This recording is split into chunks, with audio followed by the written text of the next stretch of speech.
Quiero hacerles una pregunta hipotética. No necesito que me la respondan, solo ustedes hagan. ¿Qué ocupa usted para que alguien, cómo decirlo, le agrade? ¿Qué necesita usted para que alguien le agrade? Y en buen tico, para que le caiga bien. ¿Qué ocupa? Para mí, es sencillo. Si usted me regala un chocolate, ya me cae bien. Los que me conocen saben que yo soy adicto a los chocolates. Me encanta el café. Y el arroz con frijoles y un caldo de frijol y huevo, feliz de la vida. O sea, a mí me ganan con cosas simples. ¿Ok? Me encanta sentarme a la par de una persona, hablar de música, hablar de muchas. No soy bueno para hablar deporte, soy malísimo, pero algo le hablo, ¿verdad? Si me hablan de Ronaldinho Caucho, sí, ahí podemos hablar más. Pero hay pocas cosas con las que uno normalmente, o una variedad de cosas con las que uno colinda con otras personas, ¿verdad? Y eso hace de que de cierta manera o de algún modo nos agrade a alguien. A mí me ha tocado en la vida de que yo he conocido gente así de lejitos y lo he visto y yo he dicho, ¿qué persona para caer mal? Con solo verle la cara, tiene cara de amargado o de amargada.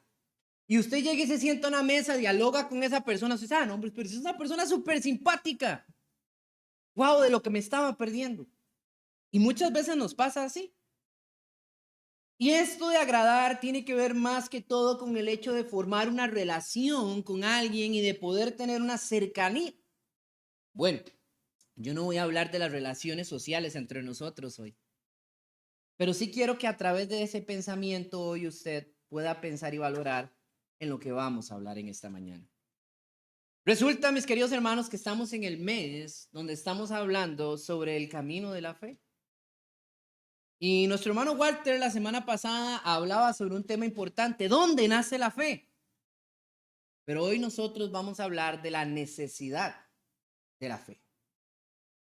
Usted sabe que yo, usted, todos nosotros necesitamos fe para agradar a Dios. Hebreos capítulo 11, versículo 6 dice para nosotros algo sumamente importante y clave para lo que vamos a estar viendo en esta mañana. Si usted tiene la versión de la Reina Valera 1960, dirá de este modo: pero sin fe es imposible agradar a Dios, porque es necesario que el que se acerca a Dios crea que le hay y que es galardonador de los que le buscan. Hebreos capítulo 11, versículo 6. A mí me gusta más como lo dice la Biblia de las Américas, que lo expresa así. Y si fe es imposible agradar a Dios, porque es necesario que el que se acerca a Dios crea que Él existe y que es remunerador de los que le buscan. Pragmáticamente un poco más comprensible. Pero es lo mismo. Cuando usted y yo venimos a este pasaje nos dice claramente la necesidad de la fe. ¿Cuál es la necesidad de la fe? La fe es necesaria para agradar a Dios. O sea, que usted tenga fe no es que me agrade a mí, no, es para agradar a Dios. Y ahora, antes de seguir con esto, quiero poner una base fundamental sobre la palabra fe. Ustedes han escuchado la palabra fe aquí, allá, por todo lado, y es algo fácil, ¿ok? La escuchamos por todo lado, muchas personas lo utilizan, pero muchas personas a veces no saben ni qué significa la palabra fe. Es una palabra que está abocada al lenguaje del cristiano y muchas veces el cristiano no sabe ni qué es. Yo les voy a decir mejor qué no es la fe, para que sea más fácil de comprender. La fe no es un sentimiento, la fe no es algo momentáneo, ¿sí? La fe no es simplemente hacer un éxtasis, la fe no es un sistema de canje, o sea, no es que Dios, si yo creo en ti, tú me vas a dar. No, no, así no resulta eso, ¿ok? Sino la fe, según lo que dice este mismo pasaje en Hebreos capítulo 11, versículo 1, dice, es pues la fe la certeza de lo que se espera y la convicción de lo que no se ve. Ahora, este versículo no está manifestando una, ¿cómo poder decirlo? Una definición como la del diccionario, ¿verdad? Usted llega y va a buscar en el diccionario fe Y nos dice, entonces llega la Biblia y dice fe, y aquí lo que dice es la certeza de lo que se espera y la convicción de lo que no se ve. Y usted se lo aprende de memoria, pero no sabe cómo se expresa eso. Y ahí es donde tenemos un problema. A través de este análisis que vamos a hacer en esta mañana, nos vamos a dar cuenta un poco más de qué es lo que representa esa palabra fe y de cómo ella está en la necesidad de encontrarse en el cristiano para agradar a Dios. Ahora, déjeme decirle otra cosa. Usted tiene que entender que hoy vamos a hablar de la fe en relación con Dios, porque existen muchas formas de aplicar esa palabra que no tiene nada que ver con Dios. Por ejemplo, si yo hoy me compro un entero de lotería en Navidad para ganarme el gordo navideño, no lo hagan. Y yo le digo a la gente, vea, es que yo creo que me voy a ganar el gordo navideño. Yo tengo fe en la Junta de Protección Social para hacer el bien a mi persona. ¿Ok? Pero eso no es la fe bíblica, es la fe humana en base a otros conceptos. Si tratáramos la fe solo como una acción de creer, nada más, se puede aplicar a muchas cosas. Usted puede decir, bueno, yo tengo fe que mi esposo o mi esposa me sea fiel. Yo tengo fe de que mi hijo, mi hija le va a ir bien en la escuela. Yo tengo fe de que mi negocio va a salir bien. Pero eso no tiene nada que ver con Dios. Tiene que ver con sus posibilidades y sus criterios y basado en otros seres humanos. De lo que vamos a hablar hoy tiene que ver absolutamente con el margen del ser humano hacia Dios. Del cristiano hacia Dios.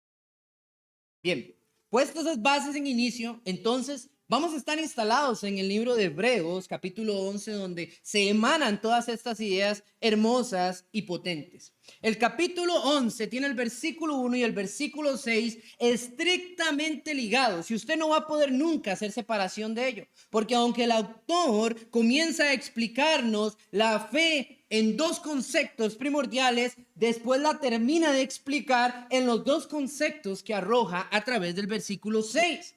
Vea usted de nuevo y lea conmigo, dice, porque sin fe es imposible agradar a Dios, porque es necesario que el que se acerca a Dios, y hay dos conceptos básicos que él va a utilizar para entender ese agrado, para entender esa verdadera fe y para entender que lo que usted y yo estemos haciendo sea realmente agradable delante de su presencia.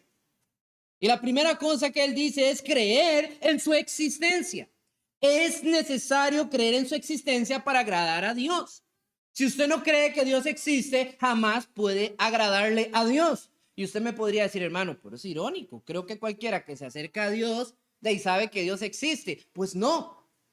Hay mucha gente que se acerca a Dios y dice, a ver si existirá. A ver qué pasa. Voy a ir a negociar con Dios. Dios, mira, yo me hago cristiano si usted me bendice y me ayuda con esto. Y eso no es creer. Eso es que ir a negociar. Y adivinen qué, usted y yo no vamos a agradar a Dios negociando con Dios. ¿Ustedes se acuerdan de Simón el mago? ¿Ah? En Hechos capítulo 8, donde llega y se acerca a Pedro y le dice, ¿cuánto queréis para que me deis ese poder a mí cuando yo imponga las manos sobre otros? Tenga yo el poder de darles también los dones del Espíritu de Dios. ¿Y qué le dijo Pedro? Tu dinero perezca contigo, pensando que el poder de Dios se puede comprar con dinero. Y a veces nosotros nos utilizamos a nosotros mismos como una moneda de canje delante de Dios, como yo voy a intentarlo, Dios, voy a ver si es cierto. Y aquí hay una ambivalencia muy grande porque el ser humano tendemos a cuestionarlo todo. Y no está mal, voy a ser sincero, no está mal que usted cuestione. El problema es quedarse con los cuestionamientos y no ir detrás de las respuestas de dichos cuestionamientos. La incredulidad hacia Dios en estos tiempos es grande, mis queridos amigos y hermanos. Es grande. Y si usted no me cree, esto no es algo que solamente pasaba en este tiempo, sino en muchos anteriores. Porque en el paganismo también había incredulidad de parte de Dios. El que creía en el sol rano creía en Dios. ¿Cierto, no? El que creía en cualquier otro Dios no creía en Dios. Así que había muchas gamas, tanto de no creer en nada como creer en demasiado, y todo arrojaba y señalaba completamente algo diferente a lo que era correcto. Un único y soberano Dios. Y esto no es algo que solamente pase acá. El mismo autor aquí mismo lo dice en el versículo 3. Vea usted, dice, por la fe entendemos haber sido constituido el universo por la palabra de Dios, de modo de que lo que se ve fue hecho de lo que no se veía. Y claro, eso es algo que hasta el día de hoy se debate y se pelea dentro del ser humano. ¿Saben? ¿Cómo está la existencia misma? La misma ciencia dice que no puede abonar a la idea de un Dios existente, pero tampoco refutarlo. Por eso todo lo demás que usted y yo conocemos, ¿verdad? Se llaman teorías. La teoría del Big Bang, la teoría de la evolución, porque son teorías porque no hay manera de comprobarlas. Son solamente pensamientos que alguna persona ideológicamente en un momento puso dentro de la posibilidad. Pero a usted algo tan simple como la teoría del Big Bang, que nació no por un incrédulo, sino nació por un monje católico hace montones de años atrás. Él explicando cómo se había hecho lo que en la palabra de Dios dice allá en Génesis capítulo 1, versículos, regáleme un momento, voy a leérselo textualmente para no fallarles en ningún sentido. Dice versículo 2, digo 1, dice en el principio Dios creó los cielos y la tierra. Y él usaba y definía que la palabra creó, que está ahí en el hebreo, da a entender un poder de explosión. Entonces él afirmaba que en algún momento hubo una explosión del poder de Dios. Y entonces eso lo agarró otro personaje por allá y dijo, y le dio la forma del Big Bang. No es que el cristiano no crea en la evolución, el cristiano cree en la evolución, claro que sí. Si usted va y ve los hombres de hace posiblemente unos 4.000 años en el pasado eran más velludos, peludos y más grandes que nosotros. Pero la evolución ha hecho que reduzcamos el vello, ha hecho también que nosotros nos veamos de otro tamaño y ha hecho que también nos veamos de diferentes matices, ¿verdad? Algunos blancos, otros morenitos, porque la evolución corresponde a algo de la adaptación, pero no la evolución espontánea. Usted nunca ha visto una lagartija convertirse en un pájaro de la noche a la mañana. Y eso es lo que señala estas teorías. Y a veces dicen que el cristiano no tiene nada que ver con la ciencia. Claro que no, porque la ciencia, especialmente la rama de la arqueología, ha apoyado demasiado el contexto cristiano para definir y demostrar que existe un Dios. Pero no es un problema de ahora, hermanos.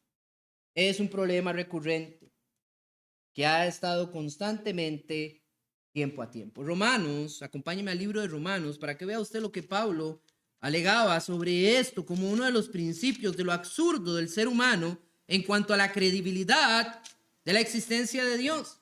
Capítulo 1 de Romanos, versículo 18 hasta el 20, dice para nosotros de la siguiente manera. Yo voy a darles chance, yo quiero que todos lleguen ahí. Esto es un buen texto para que cuando usted conozca a alguien que no cree en Dios o que no piense, reflexione sobre esto, lo pueda ver. Romanos capítulo 1, versículo 18 al 20. Dice así. Porque la ira de Dios se revela desde el cielo contra toda impiedad e injusticia de los hombres que detienen con injusticia la verdad. Porque lo que de Dios se conoce se les ha hecho manifiesto, pues Dios se lo manifestó. Porque las cosas invisibles de Él, su eterno poder y su deidad, se hacen claramente visibles desde la creación del mundo, siendo entendidas por medio de las cosas hechas, de modo que no tienen excusa. Nadie nunca podrá explicar por qué todo lo que existe está tan bien y perfectamente establecido. Un diseño inteligente, mis queridos hermanos. De eso habla Paulo. Lo creado expresa inmediatamente en su creación la definición de un universo perfecto y que nosotros deberíamos de entender. En el tiempo de Pablo conocían, entendían muchas cosas sobre incluso las estrellas, pero hoy nosotros más. Ustedes saben claramente que si la luna se acerca 1 grado a la Tierra, sería un gran problema. Y si se aleja 1 grado a la Tierra, sería otro problemón. Aún más, si la Tierra se acercara 1 grado al Sol, ya no podría haber vida. Y si la Tierra se alejara 1 grado del Sol, simple y sencillamente nos congelaríamos.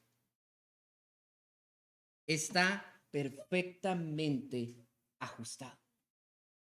Todos los planetas que están antes y después del planeta Tierra están en un orden consistente para que en la Tierra, en la tercera roca después del Sol, exista vida. Estamos en el lugar perfecto. Y toda la cantidad de variedad de estrellas y planetas. El efecto de gravedad circundante. Yo no sé si usted sabe, porque cuando uno va a la escuela le enseñan que la Tierra se mueve, un movimiento de ¿qué? De rotación. Y hay un movimiento de traslación, es el movimiento que hace alrededor del Sol. Pero usted no se da cuenta de que el Sol y todos los planetas están moviéndose a través del universo. Y todas las galaxias circundantes. Todo se está moviendo y girando. Esto es un gigantesco y enorme reloj. ¿Y usted cree que eso es coincidencia? Jamás. ¿Por qué no hemos colapsado?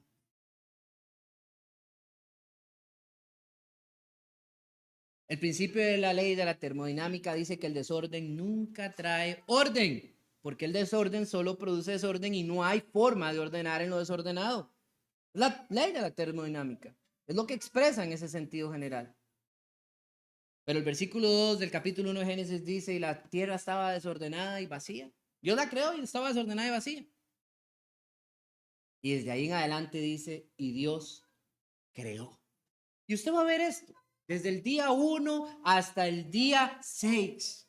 Porque 6 días fueron la creación, no 7, ¿ok? 6 días fueron la creación. Y dice, y Dios dijo, y Dios dijo. Y todo dice, fue bueno. Hasta que llega el versículo 31 del capítulo 1 de Génesis y dice, y vio Dios que era bueno en gran manera. Cuando creó al hombre, al ser humano, a su imagen y semejanza, hermanos. Es por esto que la expresión de entender de la necesidad de un creador, no simple y sencillamente, hermanos, es algo de fábula. ¿Usted sabe por qué en la antigüedad llegaban y adoraban al dios cocodrilo? ¿Por qué adoraban al dios del río? ¿Por qué adoraban al dios del sol? ¿Por qué adoraban al dios del bosque? ¿Por qué al dios del jaguar? ¿Por qué al dios de cualquier bicho que pareciera más increíble que un ser humano? Lo adoraban. Porque el ser humano siempre ha tenido la necesidad intrínseca, o sea, dentro de él, de saber que hay algo más grande al que le corresponde adoración. El problema es que nos hemos equivocado demasiado. Pero el ser humano lo sabe. Sabe que no hay, por más que busque una explicación que se ajuste al entendimiento, al razonamiento humano. De hecho, el pensamiento ateo donde dice, yo no puedo creer en un Dios que no puedo ver, que no está ahí, que no lo puedo agarrar, que no le puedo discutir cara a cara y que no me puede responder vocalmente, que yo no lo vea lo haciéndolo en el momento. No puedo creer, simple y sencillamente es un acto de arrogancia, de pensar que nosotros, el ser humano, somos lo más grande y que si no está en nuestra comprensión, no existe. Pero nosotros somos la creación, no el creador. Él nos puede entender a nosotros, jamás nosotros a Él. Así que será muy difícil, a menos de que sea el día del juicio final, que esto lo podamos ver realizado. Y no todos. Por eso es necesario creer que le hay, que Él existe. Si no, no podemos agradar a Dios. Si usted llega con probabilidades delante de su presencia, si usted llega razonando en voy a hacer un negocio con Dios, si usted llega diciendo, es que es bonito, éticamente y moralmente, está bien ir a la iglesia, no es la forma adecuada de acercarse a Dios. Puede ser una forma, no digo que no suceda. Hay personas que llegando así se convencen, y eso está bien. Pero el problema es que no es la forma adecuada, no es la manera en la que uno como persona va a agradar a Dios. Porque uno solo puede agradar a Dios cuando uno realmente cree que Él existe. Creer. Esto es la base fundamental sobre lo que la fe se está abarcando. Creer. Es así. creer.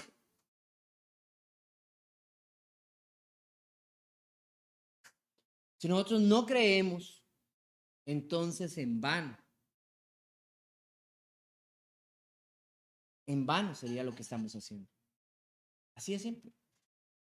Podemos vivir vidas socialmente buenas, podemos hacer colaboraciones y ayudas, eso es algo favorable, pero nuestra vida es vana y eso no quiere decir malo, sino simplemente pasajero. Me encanta cuando Isaías en el capítulo 43, versículo 7, dice esto. Isaías 43, versículo 7. Todos los llamados en mi nombre, para la gloria mía, los he creado y los formé y los hice.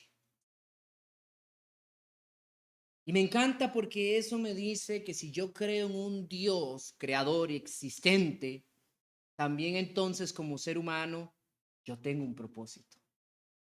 Dígame si no, pero no hay nada más triste en esta humanidad que caminar en la vida sin saber cuál es mi propósito. ¿Para qué estoy yo aquí? Cuando yo voy al trabajo sé cuál es mi propósito. Yo llego y ejecuto, salgo y terminé y ya se acabó mi propósito. Hasta mañana. Y hay una remunerancia de mi propósito, ¿verdad? Ahorita hablamos de más adelante de eso. Pero la idea aquí es que cuántas personas usted en la vida han encontrado que le han dicho o que se han hecho esta pregunta, este cuestionamiento y es, ¿cuál es el propósito de la humanidad? Si parecemos más bien un virus, todo lo destruimos. Si más bien deberíamos de cuidar de la naturaleza, más bien la destruimos. Si más bien deberíamos de crear y ayudar y más bien hacemos guerra, matamos y acabamos. Porque la humanidad está yendo en contra de su propósito.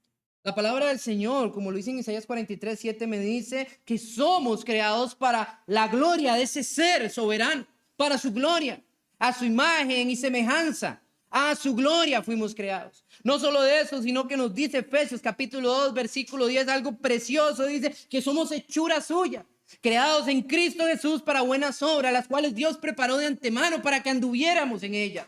Fuimos creados para hacer el bien y no el mal. Entonces, cuando vemos por la fe y entendemos que existe un ser creador, el que le llamamos Dios, y que hay una naturaleza divina que en Él hay, que se nos ha dado a nosotros y que nos creó con un propósito hermoso y grande, eso nos pone a nosotros a reflexionar y a poder realmente cuestionar. Porque si no existe un Dios, entonces ¿por qué vamos a señalar a los que destruyen la naturaleza o hacen guerra o el que hace trampa en un examen? Si Dios es el concepto de la idea moral que existe en esta tierra. Decimos que hacer trampa está mal porque Dios dice que mentir y robar está mal. Entonces, si Dios no existe, no existen sus enseñanzas morales ni sus conceptos. Son humanas las únicas que pueden definir. Y adivine que su pensamiento, mi pensamiento, tiene la misma validez en el entorno humano. Y si Dios no existe y yo quiero decir que hacer trampa en un examen no está mal, debería de ser válido. Porque todo es subjetivo. No objetivamente divino. Subjetivo, humanamente. Yo podría decir que robar está bien entonces, ¿por qué? Si yo tengo que ir a traer plata para la casa, puedo decir que robar está bien y debe ser fundamentado en un juicio. No me dieron trabajo, robé. Pero robé para dar de comer. Robin Hood.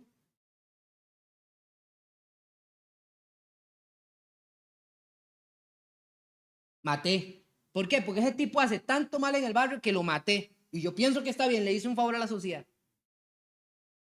Son conceptos humanos, no es divino. Así que eso es lo importante entender. Yo debo de creer que existe un Dios, un ser soberano, eterno, que ha hecho todo lo visible de lo que no se ve. Él tiene el poder para eso. Y Él ha fundamentado las bases, el equilibrio, las normas y las reglas en las que yo coexisto. Porque usted podrá querer volar, pero adivine que a menos de que sea montado en un avión, usted no lo va a hacer. Usted no le van a aparecer alas, ¿verdad? Usted no va a ir a hacer un experimento científico y se va a plantar como los X-Men unas alas ahí atrás, ¿verdad? Y va a salir surcando el aire. Eso no va a funcionar y aunque se las peguen, no funcionan. Fuimos creados en una limitante, en una condición específica, en nuestra forma humana. Así es. Y hay algo más también dentro del propósito divino. Dice Eclesiastés capítulo 3, versículo 11. Todo lo hizo hermoso a su tiempo y ha puesto eternidad en el corazón de ellos, sin que alcance el hombre a entender la obra que ha hecho Dios desde el principio hasta el fin. Y esto es otro punto esencial en el propósito de nuestra creación. Dios nos creó para ser eternos. Él puso eternidad en nosotros. Uno diría, pero hermano, ¿cómo es eso de que eternidad? Y ahorita llega alguien y me mata y yo me muero. Hasta ahí se acabó. Sí, este cuerpo físico, esta morada limitante, hasta ahí llega. Pero Dios no está hablando del cuerpo físico humano. Dios está hablando del alma, de nuestro verdadero ser. ¿Saben que somos seres tripartos? Espíritu, el Espíritu de Dios que nos da vida. Somos cuerpo, la carne en la que habitamos y moramos, que tiene necesidades y pasiones y concupiscencias. Y el alma, que es nuestro ser, el que toma las decisiones, el que ve dónde va nuestro rumbo, el que siente, el que se motiva, el que se anima, el que expresa todo lo que somos tal cual. Y eso es lo que nos dice Salomón a través del libro de Eclesiastés. Dios nos hizo eternos, pero nosotros no conocemos eso. Está limitado. Verlo y entenderlo. Hay una eternidad que Él puso en nuestro ser y nos la dio como un regalo divino. A diferencia de Dios, nosotros tenemos un inicio, pero según lo que nos dice el texto bíblico, no un final. La muerte es una palabra que sencillamente se describe o se traduce como separación. Y cuando usted muere, se separa de la familia. No solo eso, se separa el alma del cuerpo. Porque en un cuerpo que no puede sostener vida, el alma no puede estar. Estos cuerpos son como prisiones para nosotros, hermanos. Yo no sé si usted lo ha visto, lo ha entendido. Son como prisiones, vean, pasan los años y usted y yo nos vamos encorvando, nos volvemos más viejitos, nos salen más arrugas. ¿Y sabe qué dice mi mente? Pero, ay, ¿por qué? Hace poco cuando tuve una crisis yo decía, ¿cómo puede ser posible que solo pintando ya me afecté de salud? Y mi mente dice, yo puedo más, pero mi cuerpo me dice, no vamos, pero ¿por qué? Son pocos años, no es tanto como para sentirme limitado, porque el cuerpo es un estuche, es una cárcel, es una prisión, hermanos, para nosotros, para mantenernos limitados a las normas físicas de este mundo. Pero cuando esto trascienda, es otra cosa. Y aquí es donde está el otro punto que es sumamente importante, radical. Que todo lo que acabo de decir y lo resumí de una manera microscópica, hay que creerlo. Hay que creer que existe un Dios creador, hay que creer que tenemos un propósito y hay que creer que ese propósito es que seamos seres también eternos en su gloria. Pero aquí entonces nos invade porque, hermanos, estamos en un mundo en el que hay tantas cosas y avances científicos y hay tanto detalle que todo llega y dice, necesitamos una evidencia. Ese es el problema. Pablo decía, los judíos demandan evidencia y los romanos dicen que es locura la predicación. Y entonces aquí es donde está el principio sobre el eje de esto, hermanos. Dios no nos va a dar esa evidencia como a nosotros se nos da la gana. Punto. Porque Él es Dios, Él no necesita venir y complacernos a nosotros. Estamos equivocados. Si creemos que realmente existe un Dios soberano, ¿cómo es que el Dios soberano se va a poner a hacer lo que usted y yo digamos? Es inapropiado. Como les digo y les he mencionado en el pasado y lo hago hoy nuevamente, le va a decir la creación a su creador, yo quiero esto porque a mí me da la gana. Si Dios hiciera lo que a nosotros nos da la gana, hermanos, imagínense ustedes dónde estaríamos. Ya el mundo estuviera destruido. Es absurdo, es así. Me encanta una frase de Paulo Coelho. Una vez le preguntaron sobre el hecho de la dificultad de la persona para creer realmente en la existencia de Dios. Y decía, Pablo Coelho no, Facundo Cabral, disculpen. Le preguntaba a Facundo Cabral sobre la dificultad de la gente de poder creer en algo que no ve y de la pasión moral y la ética para poder sostenerse como una persona creíble. Y Facundo Cabral dijo una vez, los médicos me dijeron, no encontramos el alma, así que no debe de existir. Hemos abierto centenares de cadáveres y nunca hemos encontrado la habitación del alma para que se diga que eso es una realidad. Es de Facundo Cabral. Y yo les dije, vayan y descuarticen a su madre, ábranla y encuentren dónde está el amor que tenía por ustedes.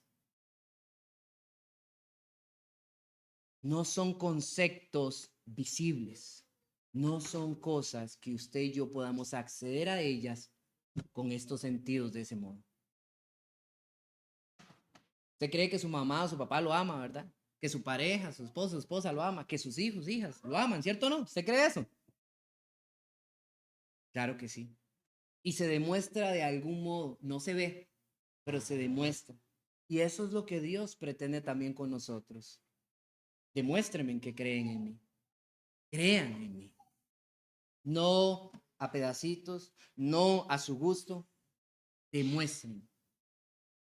Por eso la palabra del Señor dice que sin fe es imposible agradar a Dios y que es necesario que el que se acerca a Él crea que existe, crea que le hay. Y no solo eso, dice, y que es remunerador de los que le buscan. Y esta parte está bien bonita. ¿Ah? Remunerador. La palabra que está aquí en griego, remunerador, no les voy a hacer un concepto demasiado teológico, solo voy a tratar de ser simple. La palabra remunerador se puede entender de dos maneras. Como el que paga o el que cancela, el que usted le debe algo y le cancela, o como el que le gusta dar un obsequio. Es el que da. Eso es lo que da a entender la palabra. La palabra en griego que está ahí es el que da. ¿A quién? A los que le buscan. Usted no necesita decirle a Dios que usted va a hacer un negocio con Él para que Él le dé. ¿Sabe por qué? Porque a Dios le gusta dar. Y eso es lo que nosotros no estamos viendo en la ecuación. Dios da y a Él le gusta dar. Y no da lo que a nosotros nos dé la gana. Da lo que Él sabe que nos conviene. El segundo requisito aquí explícito tiene que ver con la recompensa. Tiene que ver con el entender el carácter y la voluntad divina de Dios al darse. Dos cosas. Uno, creer en Él. Y dos, creer que a Él le gusta dar. Y que quiere darnos. Y entonces aquí hay algo maravilloso para usted y para mí. Y el que nos dice por qué es tan necesario la fe. Cuando nos acercamos hacia esta idea, pensaríamos y diríamos, pero dar. Hay que acercarme a Dios pensando que Él me va a dar. Pudiera ser algo un poquito, hermano, tal vez, extraño, ¿no? Buscar a Dios solo para que Él me dé. Usted busca a su papá, a su mamá para que le den algo también. Amor, un abrazo, un apapacho, dinero, algo, preste el carro, la casa, no sé. ¿Cierto o no? Y Dios lo sabe. Dios nos ve como a hijos, ¿no? Cuando Él adopta a través de las aguas del bautismo y nos hace venir ante Él como su familia espiritual, Él nos dice, son mis hijos. Y cuando Él hace esta declaración, se comporta como a padres. Él hacia nosotros. Como si fuera nuestro Padre, como lo es. Cuando usted ve todo el capítulo que está aquí en el 11 del libro de Hebreos, ve toda la cantidad de historias que son narradas. Y vea que todo tiene que ver con creer en la existencia de Dios, ejecutar, realizar en su obediencia y ser recompensado. Incluso aun cuando no veamos la recompensa como algo afín ahí en el momento. Vea usted lo que pasa acá. Vea usted el versículo 4, dice, ¿qué dice sobre Abel? Por la fe Abel ofreció a Dios más excelente sacrificio que Caín, por lo cual alcanzó testimonio de que era justo. Dios le dio un título a Abel, dice, él es justo.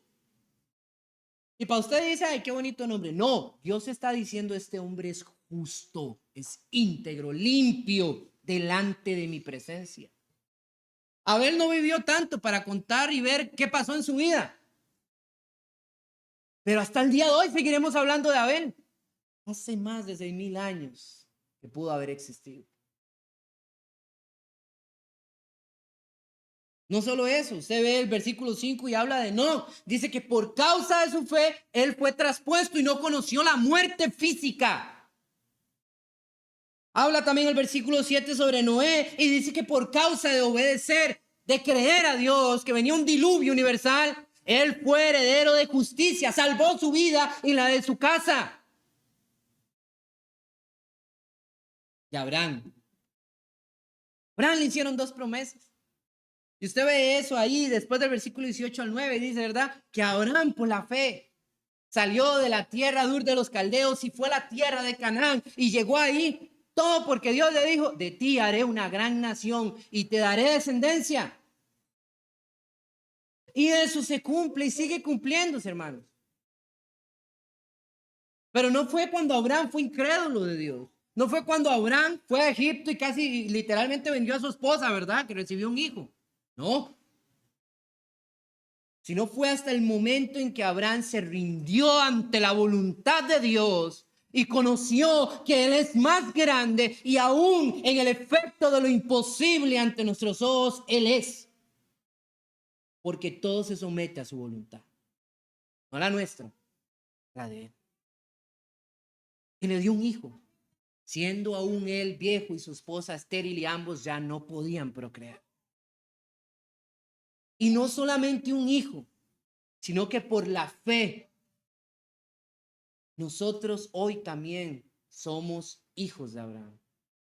¿Saben? Por eso le llaman el padre Abraham. La promesa que viene al cristianismo, según lo dice Pablo en Gálatas, no proviene del judaísmo, viene de la promesa que Dios le hizo a Abraham. Y de tu simiente serán benditas todas las naciones de la tierra. A través de Cristo Jesús. Él nació de la descendencia de Abraham, pero a través de Cristo Jesús, de la simiente de Abraham, encontramos salvación. Y es como accedemos a un mundo maravilloso y grande que no estábamos usted, ni yo, ninguno de nosotros en la condición de poder alcanzarlo. Nada de lo que usted y yo hubiéramos hecho hubiera logrado borrar nuestros pecados, nuestras malas conductas y actitudes delante de Dios. Existimos en números rojos continuamente delante de su presencia. Pero Cristo ha llegado y ha dicho, borrón y cuenta nueva. El efecto de dar de Dios.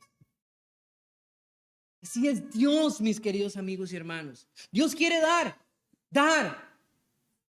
Dice en Juan capítulo 3, versículo 16, porque de tal manera amó Dios al mundo, que ha dado a su Hijo unigénito, para que a todo aquel que en Él crea, no se pierda, mas tenga vida eterna. Dios nos vio perdidos, Dios nos vio desvalidos, y Él sabía que tenía que darnos algo para poder acceder a Él, a su presencia, para perdonarnos, para limpiarnos, para purificarnos, porque Dios no tiene comunión con el pecado, mis hermanos. Y necesitábamos, añorábamos a Cristo en nuestras vidas para poder nosotros estar delante de la presencia de Dios dignos, ser sus hijos a través de la sangre de Cristo y poder recibir esa retribución de Dios, la vida eterna. Somos eternos, eternos tanto para condenación o eternos para bendición. Usted decide, yo no, eso lo decide usted. Cada quien es libre de decidir hacia dónde van sus pies.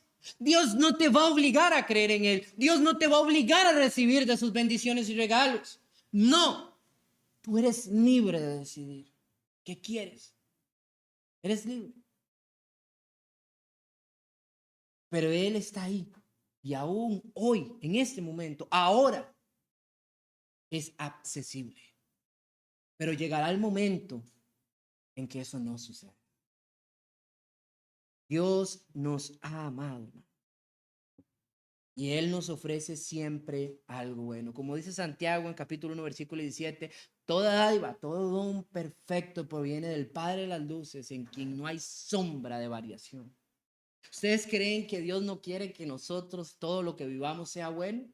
Dios lo desea. El problema es que somos nosotros los que siempre vamos por caminos de mal. Somos nosotros los que buscamos las cosas negativas. No nos alejamos, no nos abstenemos a la idea de lo que Dios nos indica. Así que, hermanos, es necesaria la fe. Definitivamente es necesaria para agradar a Dios. Porque si usted y yo creemos en la existencia de un Dios soberano y poderoso, si usted y yo creemos que Él quiere darnos, quiere retribuir a nuestras vidas algo más que plata y que un plato de comida, sino una vida gloriosa en su santa presencia, le vamos a agradar, porque le vamos a obedecer, porque vamos a actuar como es digno delante de su presencia y porque vamos a recibir lo que Él ha prometido. Sin fe es imposible, hermanos, acceder a Dios. En el versículo 17 de este mismo capítulo, al 19, me dice a mí algo muy importante y sobre la incredulidad que el hombre maneja aún hoy en día. Con este pasaje termino. Y dice así, versículo 17 del capítulo 11, 18 y 19. Por la fe Abraham, cuando fue probado, ofreció a Isaac. Perdón, disculpen. Del 13 hacia el 16, disculpen.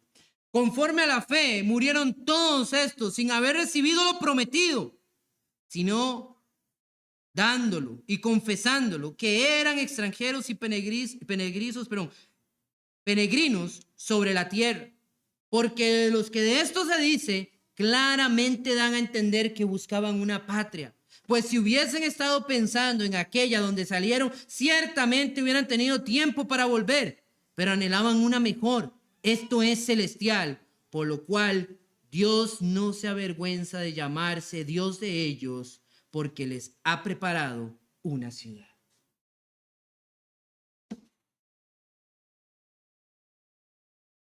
Es imposible sin fe agradar a Dios, pero el que tiene fe, Dios no se avergüenza de él. Y aunque hayan otros que se burlen de nosotros o que digan que somos locos y que andamos hablando de algo que no se ve, que no se entiende, está la definición del versículo 1. La certeza de lo que se espera y la convicción de lo que no se ve. La certeza de que esperamos una patria celestial y la convicción de un Dios que nadie puede ver, pero que sabemos que existe. Así es como Dios no se avergonzará de nosotros. Que Dios les bendiga.